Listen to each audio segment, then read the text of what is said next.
요즘도 우크라이나 전쟁 상황을 보면서 그 엄청난 백성들의 죽음, 그런 전쟁이 이 땅에 사실 그보다 더 심했죠. 더 많은 인구수가 죽었고요. 더 많은 땅들이 폐허가 됐는데요. 그런 아픔을 딛고 또 지금까지 하나님의 은혜로 우리나라가 이렇게 회복될 수 있었던 게 얼마나 감사합니다. 그래서 그런 하나님의 은혜를 다시 한번 생각하게 됩니다. 오늘 예외도 그렇지만 우리 안에서 감사의 마음이 이렇게 풍성히 일어났으면 좋겠다 생각합니다. 지난 2월달에 한 기독교 신문에 이런 기사가 실렸습니다. 기사 제목이 이렇습니다. 순교의 피를 머금은 스코틀랜드 교회 이제 술집으로 팔려나가, 이런 제목이었는데요. 이 스코틀랜드의 한 도시에 샌드게이트라는 교회가 있었는데, 이 교회는 1845년도에 지어진 교회였습니다. 굉장히 웅장하고 아름다운, 사진을 보니까 내부가 너무너무 지금 현대식으로도 전혀 부족함이 없는 그런 아름다운 교회였었는데요. 지금은 술집이 되어 있었습니다. 참 안타깝죠. 특별히 이 스코틀랜드 교회들은 존 낙스에 의해서 세워진 교회들입니다. 종교개혁 시대 때 존 낙스에 의해서 사실 장로교회가 시작된 것입니다. 장로교회 본산이라고 볼 수가 있죠. 근데 그런 곳에 교회가 술집이 되었다. 겉모습은 아름답고 웅장하지만 그 안에서 술을 팔면 그 술집이잖아요. 저는 안타까운 마음이 들었습니다. 그러면서도 한편으로는 초라하고 작고 보잘것없지만 그 안에서 거룩한 백성들이 모여서 예배를 드리며 그것은 아름다운 예배당이 되는 것이죠. 그래서 겉모양이 중요한 게 아니라 그 안에서 무엇을 하느냐, 그 내용이 중요한 것이죠. 제가 저거에도 썼습니다만 똑같이 생긴 병이라도 그 병 안에 무엇을 담느냐에 따라서 병 이름이 달라지죠. 술을 달면 술병이 되는 것이고 약을 달면 약병이 되는 것이고, 집의 경우도 마찬가지죠. 누가 사느냐에 따라서 집의 가치가 달라질 수가 있습니다. 미국에 가면 미국 대통령이 타는 비행기는 에어포스라고 합니다. 에어포스 1이라고 하죠. 미국 대통령의 전용입니다. 그런데 그 미국 대통령이 만약 어디 출장을 하는데 비행기를 헬리콥터를 탔다. 그럼 헬리콥터 이름이 에어포스 1이 돼요. 대통령을 모신 그런 어떤 비행기가 되는 것이죠. 그래서 그 집에 누가 사느냐, 어떤 것은요 아주 아름다운 성에 죄인들이 가두어버리면 그건 감옥이 되는 겁니다. 그래서 누가 사느냐, 누가 주인이냐, 이게 중요하죠. 우리 인생도 마찬가지입니다. 누가 우리 인생의 주인이냐에 따라서 그 인생이 달라지는 것입니다. 악한 영이 주인이 되면 악한 열매로 가득한 인생이 되어버리고요. 거룩한 하나님의 영이 주인이 되면 거룩하고 신령한 열매들로 가득 찬 하나님의 백성이 되는 것입니다. 성도 여러분, 여러분은 어떻습니까? 여러분 마음의 집, 그 집에 누가 주인으로 살고 계십니까? 예수님은 오늘 본문의 비유의 말씀을 통해서 당시 종교 지도자들에게 속이 텅 빈 빈집과 같다, 그렇게 말씀하셨고, 결국 악한 영의 지배를 받는 집이 될 것이다, 그렇게 책망하셨습니다. 여러분, 오늘 말씀을 통해서 우리 자신을 살펴보고 저와 여러분 모두가 예수님의 영으로 충만한 그런 인생 되시길 주님으로 축원합니다.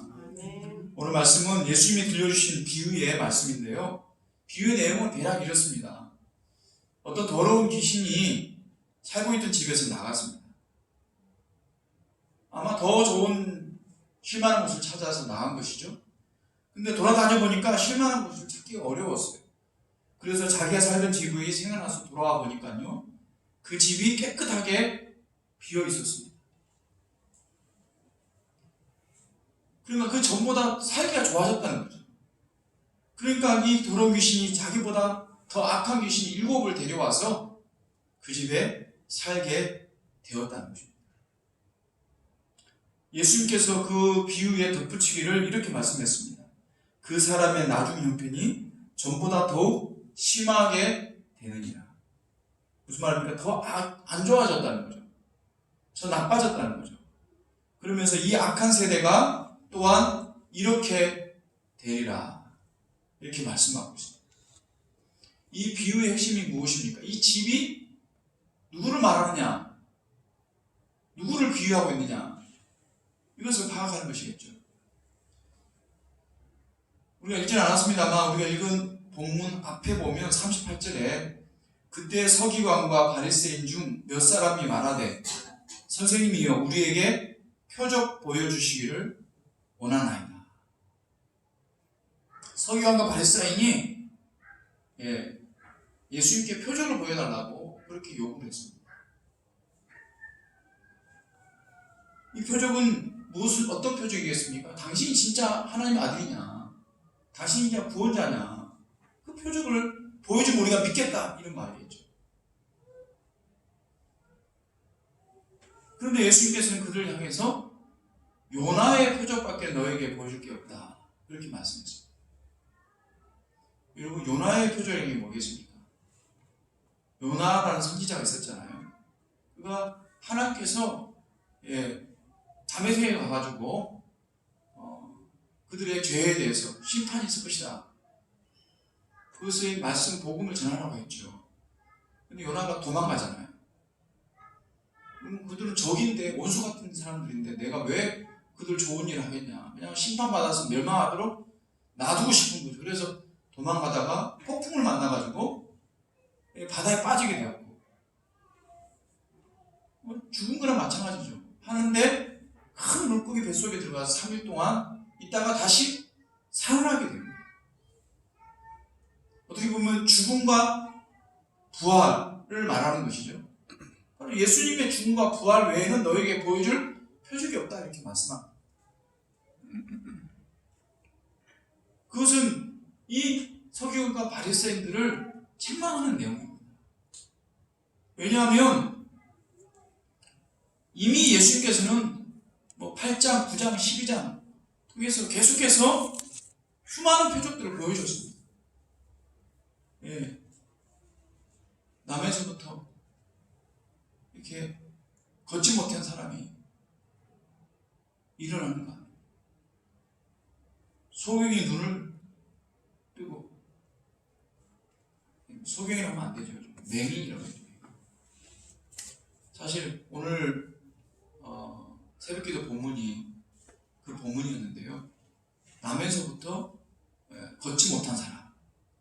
옛날 성경에는 안진뱅이 그렇게 해가지고. 그래서 요즘은 장애인들을 그렇게 부르면 인권에 문제가 있기 때문에 그렇게 부르면 안 되겠죠. 요즘 저는 장애인에 대한 것을 좀 말할 때 참 조심스럽습니다. 제 딸이 특수교사지 않습니까? 조금 잘못 부르면 굉장히 혼나요. 그래서 옛날에는 그런 인권의식이 없어서 그렇게 많은 사람들이 불렀는데 어쨌든 맹인이 눈을 뜨는 그런 기적, 또 나병 환자가 깨끗하게 된 치유의 역사, 군대 귀신이 물러가는 역사, 그뿐이 아니라 죽었던 야이로의 딸이 다시 살아나는 역사, 이런 기적들을 수많이 지금 베풀어 주셨습니다. 아마 이 서기관과 바리새인들은 직접 보기도 했을 것이고 보이지 못했다 하더라도 소문으로 다 들었을 것이고 그래서 지금 예수님께 찾아온 거 아니겠습니까? 그런데도 불구하고 그 예수님께 또 다른 표적을 요구하고 있는 것입니다. 예수님께서 행하신 모든 기적은 예수님께서 메시아인 것을 보여주는 표적이죠. 천국이 도래했음을 보여주는 것입니다. 조금만 마음을 열고 그 현장에서 그 예수님의 교훈을 들었다고 한다면 다시는 그런 이야기를 하지 않겠죠.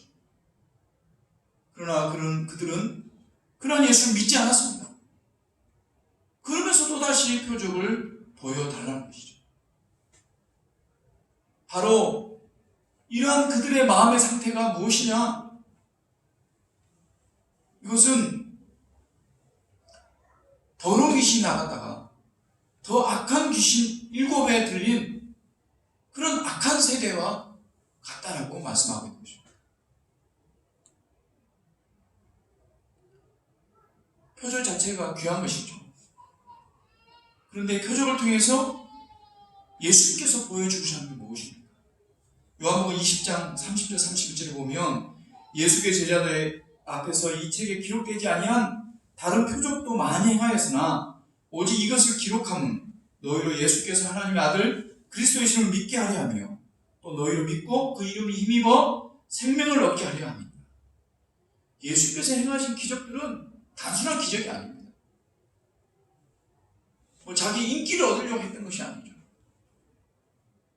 그것을 통해서 예수님이 메시아인 것을, 그리고 천국이 도래했음을, 그래서 영원한 생명을 얻게 하기 위해서 그것들을 보여주신 것입니다.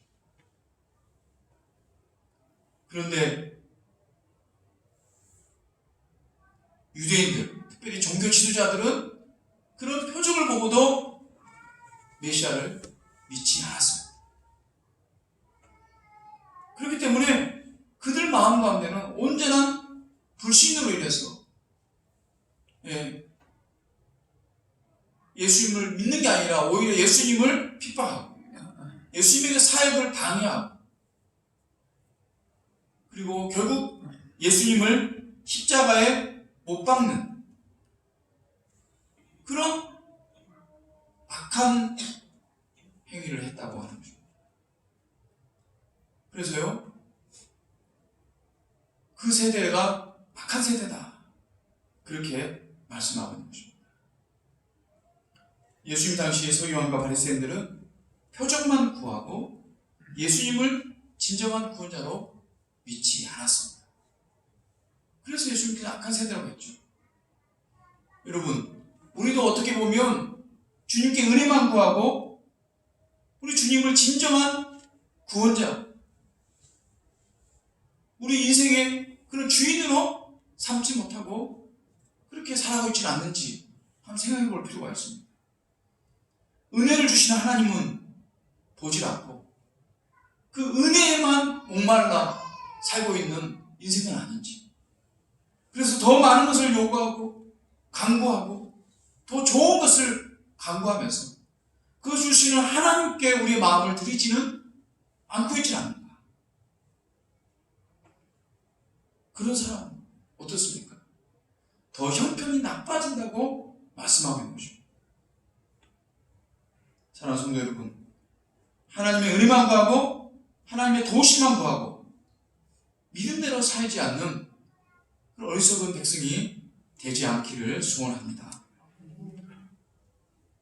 오늘 말씀을 보면 더러운 귀신이 나갔다가 다시 집에 돌아왔습니다. 그 이유가 무엇입니까? 44절에 보면 이렇게 말하고 있습니다. 이에 가로되 내가 나온 내 집으로 돌아가리라 하고 와보니 그 집이 비고 소재되고 술이 되었거든.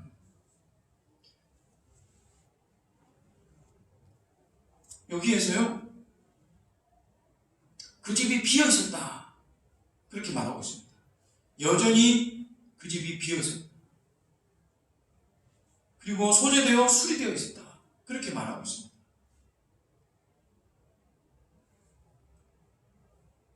빈집, 집을 비워놓고 나면 문제가 항상 생깁니다. 제가 신혼 초 때 주택가에 살았었는데요, 그 집에 도둑이 많이 들었습니다. 저희 집에도 그 주변에 도둑들이 많이 있었던 것 같아요. 그런데 저희 집에도 아마 2번 정도 도둑이 들었는데요, 한번 저녁에 가보니까 난리가 났더라고요. 집을 온 집을 다 해집고 뒤져놨었는데요. 그래서 집을 비울 때는 라디오를 켜놓거나 불을 켜놓고 대낮에도 불을 켜놓고 나왔습니다. 집에 누군가 있다 이런 표시를 하는 것이죠. 언제든지 도둑들은 빈집을 노리는 거예요. 여기 더러운 귀신도 마찬가지입니다. 집을 나갔다가 다시 돌아와 보니까 집에 주인이 없습니다. 그것도 깨끗이 청소가 되어 있습니다. 살기에 더없이 좋아 보였습니다. 그래서 당장 악한 귀신들을, 그 귀신 친구들을 불러다가 그렇게 그 집을 차지했다고 하는 것입니다. 이 빈집은 표적을 요구했던 서기관과 바리새인들의 그 마음 상태를 보여주는 것입니다. 그들은 누구보다도 하나님을 잘 믿는다고 생각했습니다. 그들은 율법을 엄격하게 잘 지켰습니다. 그래서 그들은 거룩한 사람들이라고 스스로 생각했고 또 그렇게 취급받기를 원했습니다. 어떻게 보면 겉으로 볼 때 그들은 깨끗하게 청소된 그런 빈집처럼 보였습니다.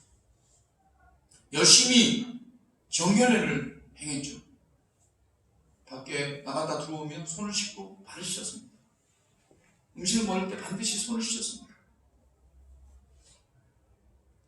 그리고 제사를 지낼 때는 반드시 몸을 깨끗이 씻었습니다. 예배도 열심히 드렸습니다. 기도도 했습니다. 11조도 드렸습니다. 기념일도 잘 지켰습니다. 이렇게 종교적 열심이 있었습니다.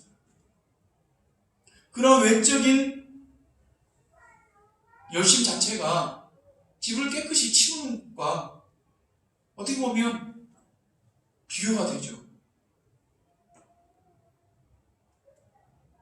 그렇게 열심히 집을 치웠습니다. 하지만 그들 가운데 하나님이 거하시고요. 그렇게 마음을 내어주지는 않았다고 하는 것입니다. 이러한 외식주의가 오히려 마귀가 더욱더 강하게 역사하는 그런 빌미를 제공했다라고 볼 수가 있는 것입니다. 왜냐하면 종교적 열심, 종교적인 예식주의가 그들의 눈을 멀게 했기 때문에. 그래서 메시아가 이 땅에 왔음에도 불구하고 그의 메시지가 귀에게 들리지 않았습니다. 자신들의 교만 때문이죠. 예수님 보여주신 그 표적이 그들의 마음의 변화를 일으키지 않았습니다. 그들은 메시아를 거부했습니다. 그들의 마음은 귀신이 들어가기 좋아하는 깨끗이 청소된 주인 없는 빈집과 같았습니다. 왜냐하면 그들의 외식주의가 하나님을 하나님 되게 하지 못했다고 하는 것입니다. 그래서 예수님께서 39절에 보면 악하고 음란한 세대다. 이 음란이라는 게 무엇입니까? 우상을 섬기는 것이죠. 하나님을 섬기는 것이 아니라 우상을 섬기는 것은 음란하다고 하는 것입니다. 악하고 음란한 세대라고 책망하고 있는 것입니다. 그래서 어떻게 되었습니까? 결국 이스라엘 백성들은 더 악한 그 영의 역사로 말미암아서 표적을 바라고 그렇게 따라다녔던 군중들이 예수님을 십자가에 못 박아 죽이는 폭도가 되어버린 것이죠. 오늘 우리 성도들도 이러한 잘못을 범하기가 쉽습니다. 기독교는 무엇을 지켜야만 구원을 받는 그런 종교가 아닙니다. 무엇을 지키지 않았다고 해서 구원받지 못하는 종교가 아니라는 것입니다. 오늘 우리가 예배를 못 드렸다고 해서 우리가 구원받지 못하는 건 아니지 않습니까?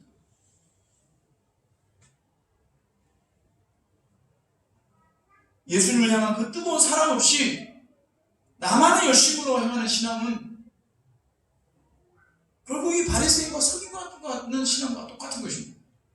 그런 열심이 오히려 우리의 마음을 완고하게 만듭니다.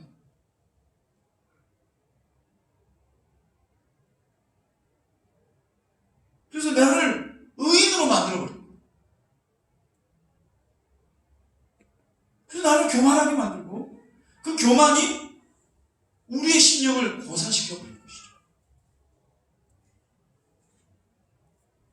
사랑하는 성도 여러분, 우리에게 중요한 것이 무엇입니까?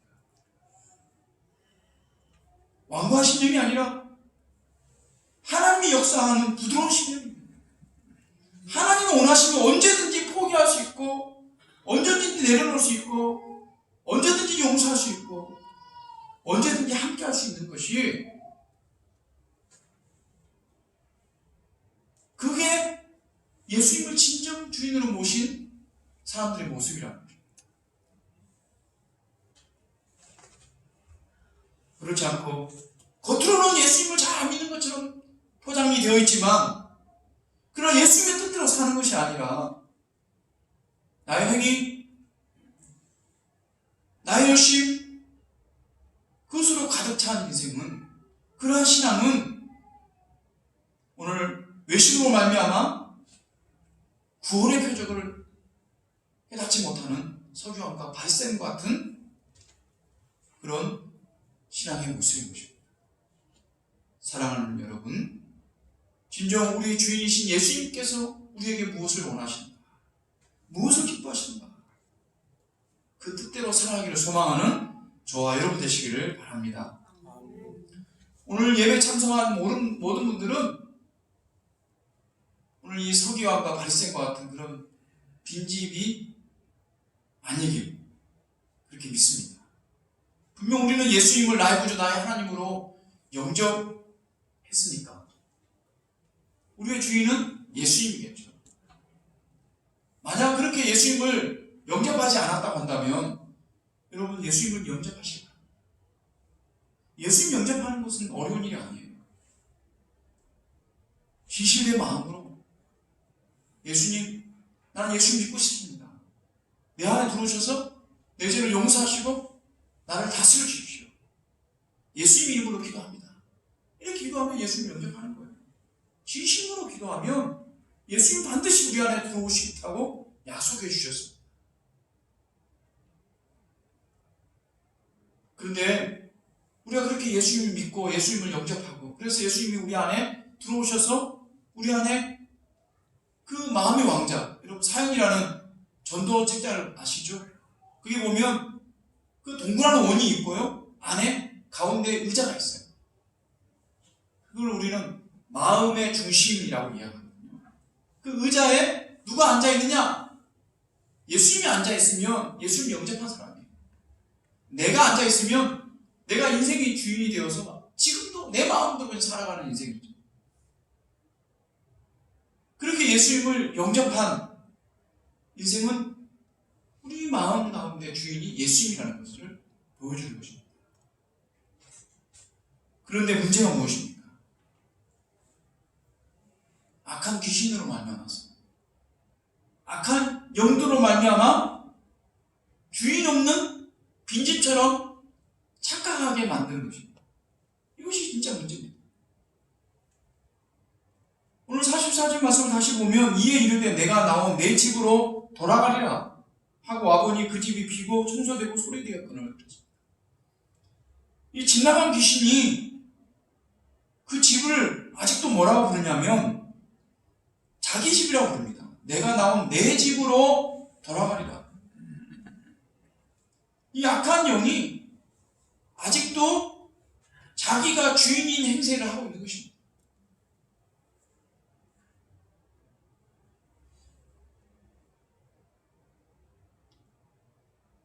그래서 나중에 더욱더 악해졌다, 그렇게 예수님께서는 비유로 말씀하고 있습니다. 우리가 예수 믿는다고 해서 교인이라고 하지 않습니까? 성도라고 하지 않습니까? 거룩한 백성, 줄임말에 성도죠. 그렇게 우리가 성도라고 부릅니다. 그런데 아직도 마귀가 우리의 마음 상태를 보고 저건 내 집이야, 교회에 나와 있지만 아직도 내 집이야, 그렇게 주장하고 있지는 않는지 마귀가 그렇게 아직도 착각하고 있지는 않는지, 그렇게 보여주고 있지는 않는지 우리가 잘 생각해 보아야 하는 것입니다. 집도난 귀신이 아직도 그 빈집을 보고 자기 집이다 주장하는 것처럼 마귀가 아직도 자기 종이다 그렇게 주장하고 있지는 않은지 모릅니다.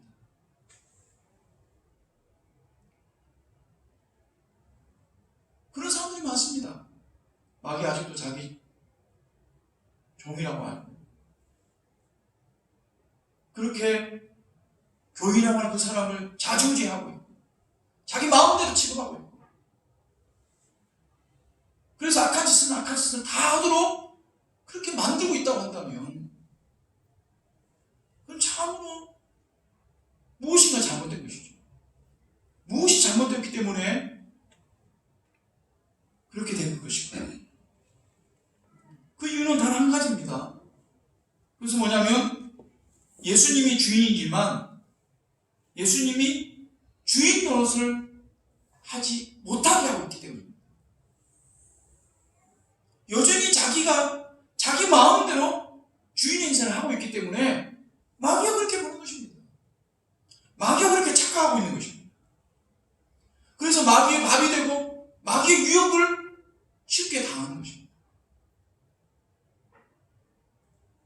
예수님을 구원자로 믿는 성도는 예수님 뜻대로 살아가는 성도가 되어야 됩니다. 예수님이 사랑하라고 하면 사랑하고 예수님이 용서하라고 하면 용서하고 예수님이 그만두라고 하면 그만하고 예수님이 사랑하라고 하면 더욱더 사랑하는 사람 그 사람이 진짜 성도인 것이죠. 사도 바울은 갈라디아 2장 20절에 내가 그리스도와 함께 십자가에 못 박혔나니 그런데 이제는 내가 산 것이 아니요 오직 내 안에 그리스도께서 사신 것이다. 그랬습니다. 이게 무슨 말입니까? 나는 죽었다는 것이죠. 그리고 예수님께서 사신 거라는 거예요. 나는 죽었다는 게 뭡니까? 나의 인격체가 죽은 거예요. 내 생각, 내 욕심, 내 고집, 내 감정 이것들이 죽었다는 거예요. 그리고 예수님의 생각, 예수님의 감정, 예수님의 뜻 그것대로 살겠다는 것이죠. 물론 사도 바울도 말씀은 이렇게 했지만 때때로는 화도 내고 분을 내서 싸우기도 했습니다.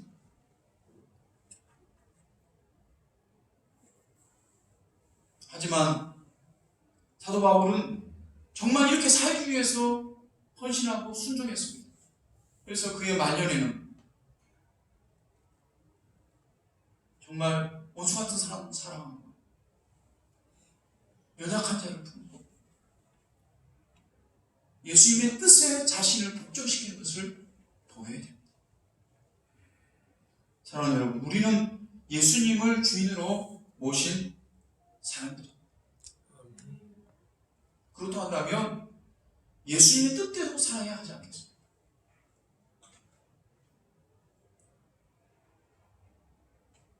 그렇지 않으면 자꾸 마귀가 넘어옵니다. 자꾸 유혹합니다. 그래서 우리 신앙을 조금씩 갉아먹고 나중에는 신앙의 모습만 있고 진짜 신앙은 어디로 사라졌는지 아무것도 남지 않은 빈집과 같은 그런 신앙이 될 수도 있습니다. 그렇게 되면 어떻게 되겠습니까? 마귀가 온통 차지해서 더 악한 모습으로 그렇게 마귀의 조종을 당하는 그런 인생이 될 수밖에 없는 거죠. 예수님이 내 마음의 주인이라면 예수님의 말씀대로 살기를 소망하는 그런 인생이 되기를 원합니다. 내 혈기와 내 감정과 상관없이 주님이 말씀하실 때 네, 알겠습니다. 나는 어렵고 힘들지만 참을 수 없지만 그래도 순종하겠습니다.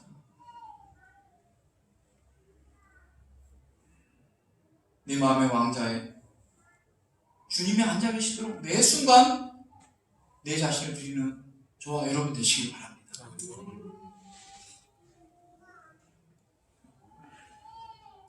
사야기를 보면요, 그 마음이라고 하는 동그라미 원 속에 의자가 있습니다. 근데 의자에 십자가가 그려져 있으면 예수님을 내 마음에 모신 거죠. 그런데요, 신기한 그림 하나 더가 있습니다. 그건 뭐냐면 예수님이 마음에 있긴 있는데 그 의자에서 내려와 있고 의자 위에는 나라고 하는 내 자신이 올라가 있는 그림이 있습니다. 사실 우리 신자에게는 이것이 더 큰 문제가 되는 것이죠. 예수님은 내 안에 계신데 실제로는 나 자신을 다스리는 것, 내 자신을 움직이는 것은 내 자아라는 것이죠.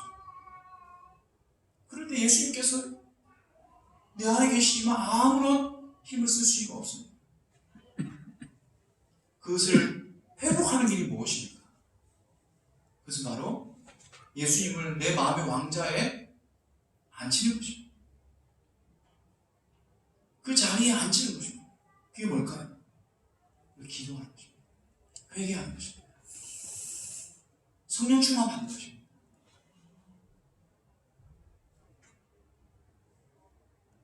우리는 순간마다 매 순간마다 유혹을 받습니다. 세상의 유혹도 받지만요, 내 자신의 욕심에 대한 유혹을 많이 받습니다. 내 자아의 욕심을 받습니다. 내가 하고 싶은 대로 살기를 원하는 것이죠. 그게 바로 이 그림의 모습인 거죠. 그때마다 여러분 기도하시기 바랍니다. 주님, 내 자신 내려놓게 해주십시오. 주님이 주인이 되게 해주십시오. 주님, 내 자신을 다스려 주십시오. 내 뜻대로가 아니라 하나님 뜻대로 살게 해주십시오. 그게 쉽지 않습니다. 잘 안 됩니다. 하지만 우리가 기도와 회개와 성령 충만을 강구할 때 조금씩 여러분 우리 자신을 우리 하나님께 드리는 것이 쉬워지고요. 그럴 때 하나님께서 우리의 인생을 주님의 뜻 가운데로 인도해 주시고 믿습니다. 아멘. 여러분 모두가 그러한 인생을 사시기를 주님으로 축원합니다. 아멘. 한번 기도하겠습니다. 주님,